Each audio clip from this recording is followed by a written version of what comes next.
voyage au cœur de la vie, ici et ailleurs. Space, en partenariat avec l'Agence spatiale européenne. Dans l'immensité de la steppe du Kazakhstan, le cosmodrome de Baïkonour. Le rivage de l'univers, comme l'ont joliment appelé les pionniers russes de l'exploration spatiale.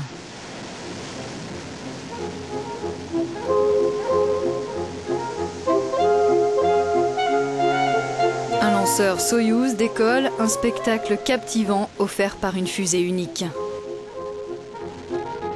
C'est une création, c'est un objet d'art et en même temps un objet historique. Toutes ces qualités sont tellement énormes et c'est tellement rare d'avoir toutes ces qualités en même temps que dans le milieu spatial, Soyouz est un mythe.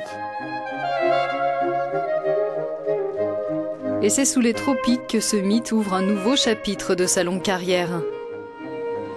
Au CSG, le centre spatial guyanais, des techniciens russes s'affairent à l'assemblage de fusées Soyouz. Le lanceur mythique se tropicalise.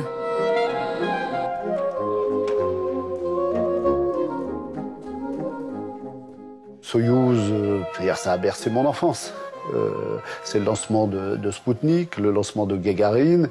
Et je dois dire, voir Soyouz décoller de Guyane française, c'était quelque chose que je n'imaginais pas voilà 10 ans et qui va maintenant se réaliser. 1957, le monde découvre le Spoutnik et ses fameux bip-bip.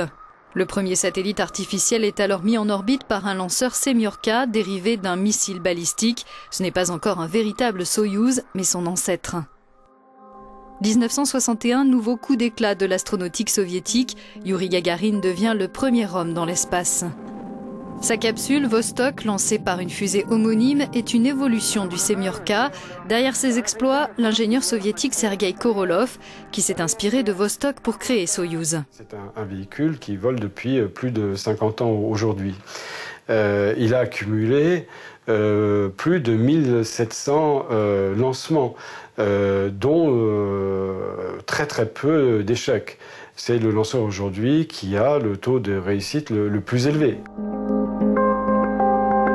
Sergueï Korolev avait conçu Soyouz pour les vols habités, le lanceur et la capsule spatiale qui porte le même nom et où 3 astronautes prennent place dans un espace exigu sont devenus les chevaux de labour de missions historiques, comme par exemple la station orbitale russe Mir de 1986 à 2001.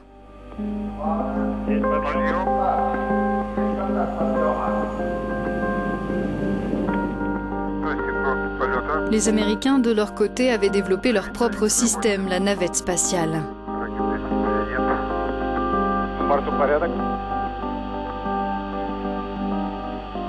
Alors même qu'il a commencé, le lanceur a commencé à être utilisé environ une vingtaine d'années avant la navette américaine. La navette américaine a été arrêtée au mois de juillet et aujourd'hui Soyouz reste le dernier lanceur pour transporter les astronautes dans la station internationale. Grâce à sa flexibilité de conception, Soyouz offre de nombreuses possibilités. La fusée sert aussi de lanceur au vaisseau russe Progress qui achemine fret et ravitaillement vers la station spatiale internationale. Un travail qu'assure également le ravitailleur européen ATV, lancé lui par Ariane. Autre domaine d'intervention de la fusée russe, la mise en orbite de satellites commerciaux ou scientifiques. C'est ce dernier champ d'action qui est à l'origine de la joint venture de tropicalisation du lanceur en Guyane. La commercialisation de Soyouz par une entité industrielle avec la partie russe vient des années 90. Il est clair que l'ESA, devenant un client important de Soyouz, préférait utiliser Soyouz à partir d'une base européenne plutôt qu'à partir d'une base au Kazakhstan. Le deuxième élément, c'est qu'Ariane Espace avait l'exploitation d'un seul lanceur, Ariane, et Ariane Espace pouvait tirer bénéfice d'avoir un gros lanceur et un lanceur moyen à exploiter en parallèle. En 2003, un accord historique est signé entre la France et la Russie pour implanter le programme de développement de Soyouz en Guyane. Ce contrat marque le début de la construction des infrastructures de lancement sur le site de Sinnamary, à quelques 13 km des installations d'Ariane à Kourou. Sa localisation permet d'améliorer les performances. Tout près de l'équateur, l'effet de fronde de la rotation de la Terre est une aide précieuse. L'idée a été de construire un pas de tir de Soyouz en Guyane parce que le seul fait de transporter le lanceur de Baïkonour à la Guyane permet de gagner 1 tonne de performance vers l'orbite géostationnaire parce que depuis Baïkonour on a 2 tonnes et depuis la Guyane on a un peu plus de 3 tonnes. Le long de la Volga, à 860 km de Moscou, la ville de Samara a toujours vécu au rythme de l'astronautique.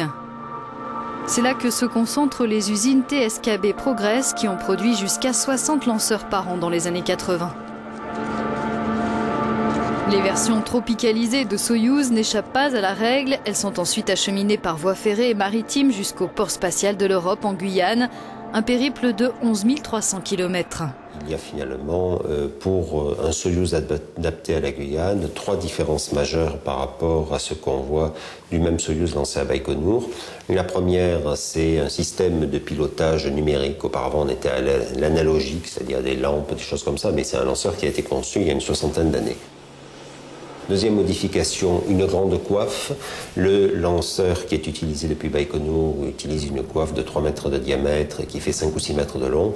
Là, nous avons une coiffe qui fait 4,11 mètres de diamètre et 11,4 mètres de long. Donc c'est très très long, ça permet de mettre des satellites. Et puis, troisième modification, eh bien, nous avons développé ce qu'on appelle un petit étage orbital qui s'appelle Frégate, qui est placé entre le lanceur et les satellites et qui va permettre de manœuvrer afin de déposer les satellites exactement sur la bonne orbite, sur l'orbite visée. Frégate peut être manœuvrée à volonté grâce à ses moteurs autonomes. Pour affiner une mise sur orbite, les ingénieurs de vol peuvent les éteindre et les rallumer une vingtaine de fois. Pour ce premier lancement de Guyane, Soyouz participe une nouvelle fois à la mission Galileo, le système de navigation par satellite développé par l'Europe. Les 2 premiers satellites tests avaient été mis en orbite depuis Baïkonour en 2005 et 2008. Aujourd'hui, les 2 premiers satellites opérationnels, eux, vont être lancés toujours par Soyouz, mais à partir de Guyane française. Donc oui, c'est un double événement. Premier lancement de Soyouz, premier satellite opérationnel Galileo en orbite. Frégate emmène les 2 satellites de 700 kg à 23 000 km d'altitude sur l'orbite opérationnelle de la constellation Galileo. 3h50 après le décollage, ils sont largués sur la même orbite. C'est ainsi que Soyouz doit accomplir sa mission. Mais il ne faut pas perdre de vue que la complexité des technologies appliquées, ou parfois la simple malchance, peut réserver des surprises désagréables. L'écart entre le succès et l'échec est très faible. Il suffit d'un tout petit problème pour qu'on passe du succès total à l'échec total. Charleroi, dans les Ardennes belges. C'est ici que l'on construit le seul élément qui n'est pas produit par les usines Progress de Samara. Il s'agit du système de neutralisation du Soyouz, mis en œuvre en cas d'anomalie lors du lancement.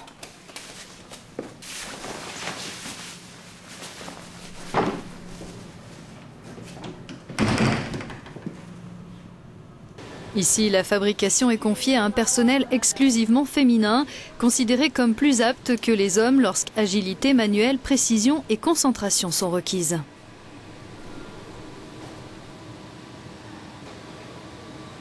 Suite à la législation française, quand on lance une fusée dans l'espace, on doit pouvoir contrôler sa trajectoire à coup sûr et en cas de problème, on doit pouvoir protéger les populations et les habitations, le matériel, la base, le lancement.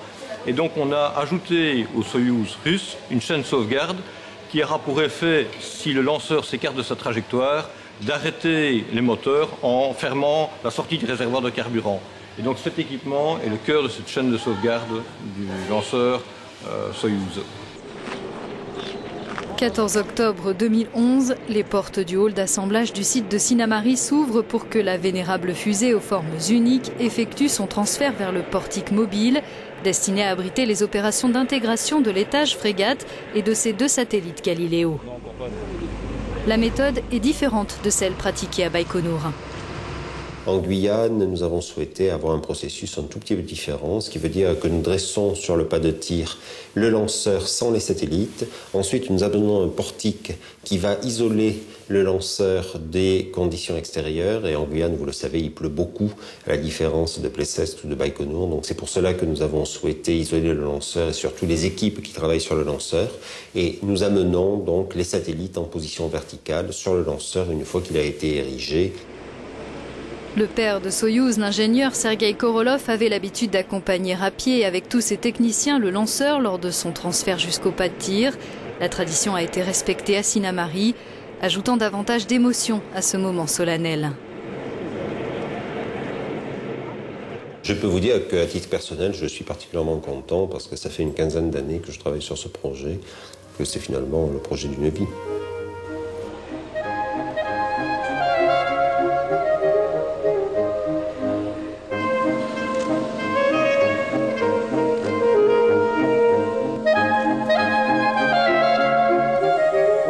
L'événement est historique, c'est le premier vol de Soyouz hors d'un cosmodrome russe et le premier d'un lanceur étranger depuis le port spatial de l'Europe. Il ne reste plus qu'à installer Frégate et ses 2 satellites Galileo au sommet du 2e étage de la fusée. Soyouz, c'est un peu plus que les autres lanceurs. C'est pour ça que c'est un lancement qui sera vraiment chargé d'émotions. Enfin, pour tous ceux qui connaissent l'espace, qui aiment l'espace, il y aura beaucoup d'émotions. 5, 4, 3, 2, 1, top, décollage.